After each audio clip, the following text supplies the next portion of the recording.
Futures, Population Genetic Screening and Emerging Healthcare Inequalities among Tribal and Marginalized Communities in India.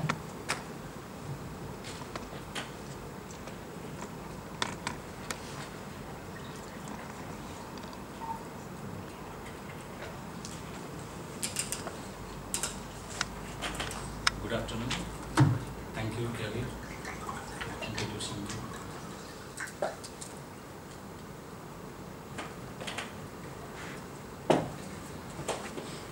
I'm going to discuss on screening culture, population genetics, and healthcare inequalities among tribal and marginalized communities in India.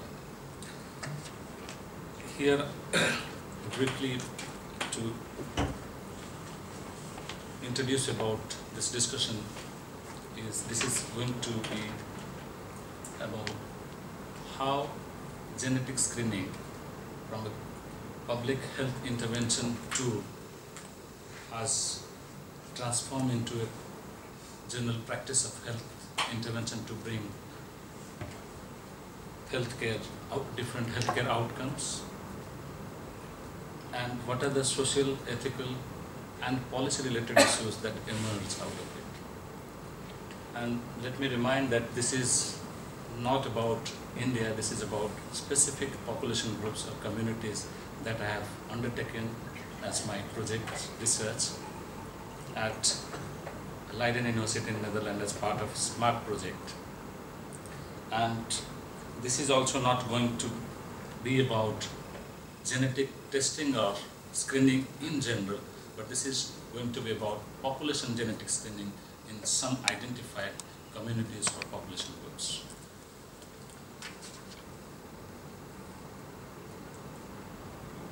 As I said, in India there are many public health intervention programs going on among different population groups as part of public health management program, and advances in genetics, medical technologies, DNA-based diagnostic procedures, coupled with India's still continuing high birth rate and consanguineous marriage practices among many communities, they are to and relative control over communicable diseases and non-communicable diseases has shifted the focus on genetic research.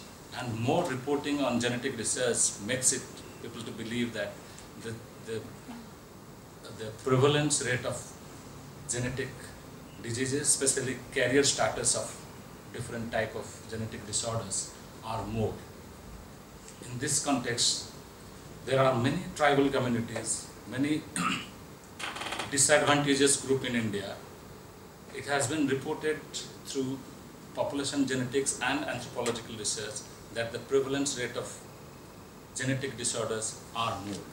That is why the provincial governments and the central government have devised many health intervention programs targeting for population genetic screening at the community level.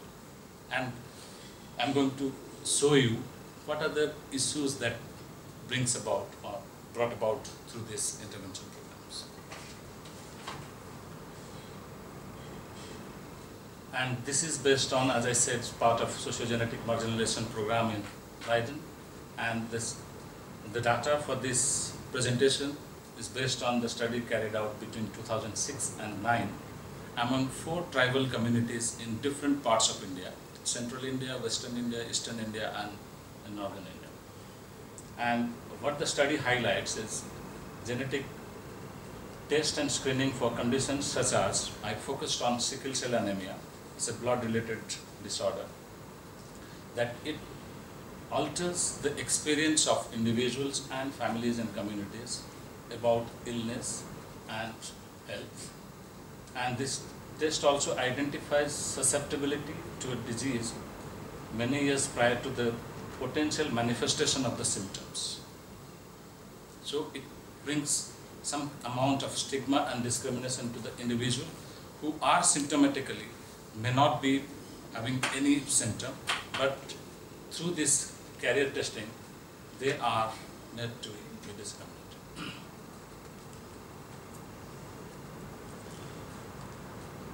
let me also show you how genetic studies or screening have been historically practiced in India.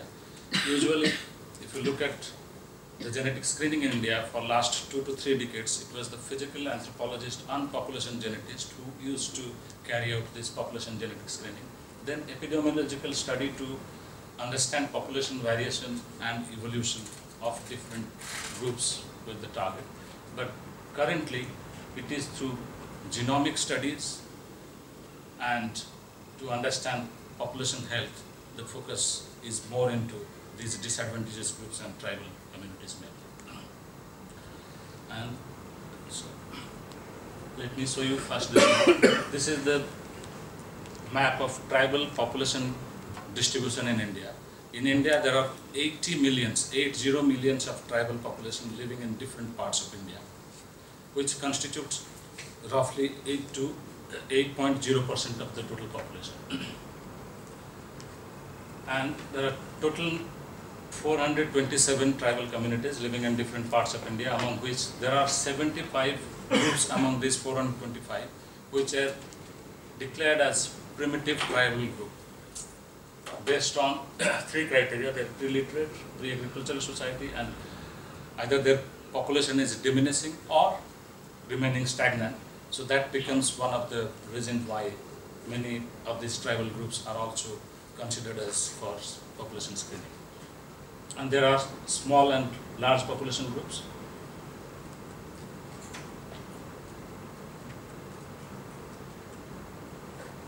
And there are many genetic disorders, for example, sickle cell anemia, G6PD, thalassemia. These are the diseases for which mainly these population screening programs are carried out. And these are the locations where our study was based. It was mainly in New Delhi, Calcutta, Hyderabad, and 4 communities, 1, 2, 3, 4. One was from Agaria caste group in Orissa in the eastern part, then Kondh tribe from Orissa, Sahu caste from Chhattisgarh, nearly central part, and 4th was from western India.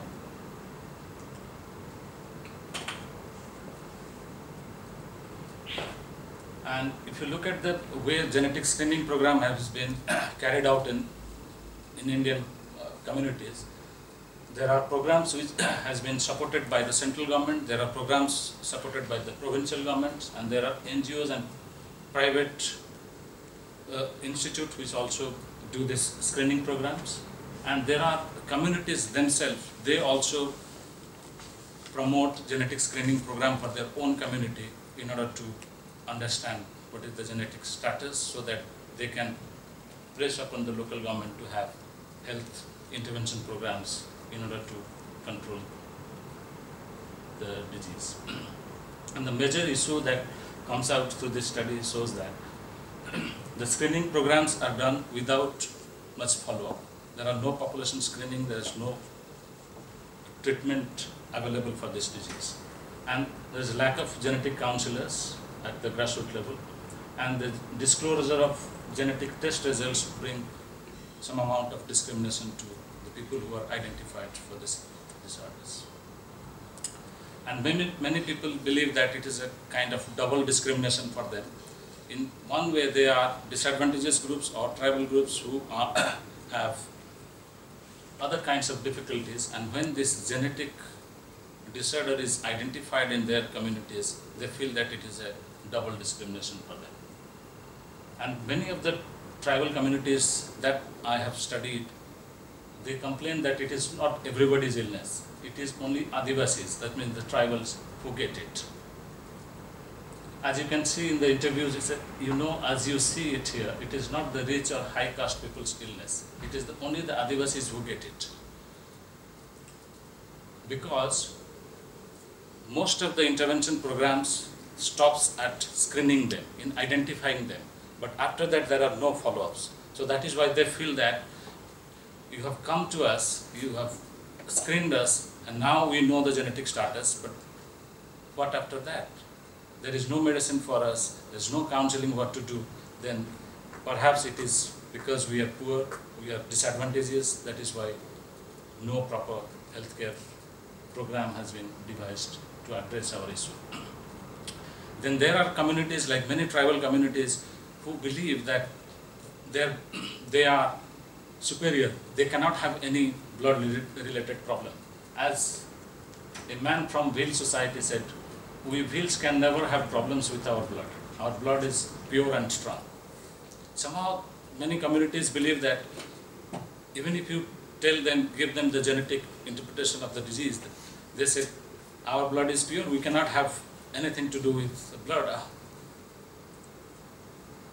And then, many intervention programs are different. There are some programs as part of public intervention, health intervention, they distribute different color cards. For example, the card in the left, in sickle cell anemia, you have people who are sickle cell sufferers. That means they have two homozygous genes, one from the father, one from the mother. Then if they are found to be homozygous, they are given yellow color card. If they are heterozygous, only they are the carrier, they are not the sufferer, they are as good as normal, then they are given half yellow and half white color. And if somebody is normal, they are not given any card. So, in a small village, in a small tribal village, if you distribute that card from public health point of view, it is a good thing, because if somebody has a health problem, suffering, having a fever, you visit the local hospital, then it helps the doctor to immediately know that he or she is suffering from sickle cell anemia. So he can diagnose easily and give proper medicine. But from social and ethical point of view, if you distribute this card, what happens? People are easily identified. And in a small village, it is not limited to the individual. Everybody comes to know that she has that problem. Even if she is a carrier, she is as good as normal. Then, at family level, what happens? The father of the girl finds it difficult to find a boy for the girl. So she has problem in terms of marriage. She has problem in terms of having a life full of dignity. And then it also creates some gender problem. Like if a lady is a carrier and then happens to have a child or children with sickle cell disease, with two homozygous, from genetic point of view, she is only contributing 50% of, she is responsible only for 50% of the gene. The other 50% is coming from the father. But again, the grandmother or the family or village community thinks that she is the one who is responsible for all the evils or the ill. So you can read that how the mother-in-law thinks about the daughter-in-law.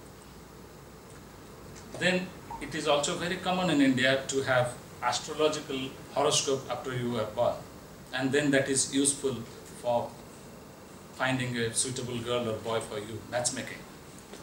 But now what these interventions are doing, these counselors are doing, they are advising people to replace it with the card I said to as genetic horoscope, to replace the astrological horoscope with the genetic horoscope. From public health point of view, maybe that is a good idea. But from social and ethical point of view in a small village, that creates a lot of ethical issues. So based on the suggestions given by the informants in the field, these are the suggestions. They said screening programs should clearly state their purpose and goal. They should be comprehensive and no ad hoc approach should be allowed. And before any programs are initiated, a peer-reviewed pilot study should study aiming at understanding of local culture and health needs is necessary. And the target communities must be educated about the disease or conditions in question and receive counseling about risk and benefit of screening. Special care needs to be taken in regard to disclosure of test results, as it creates a lot of ethical and social issues. And population-based screening should be avoided where protective measures as well as follow-up counseling and medical care cannot be guaranteed. Thank you. I would like to acknowledge all the anonymous informants who provided the data to the study. Professor Margaret Sliboon Fakna, who was the director of SMART project, and NWO, the funding agency.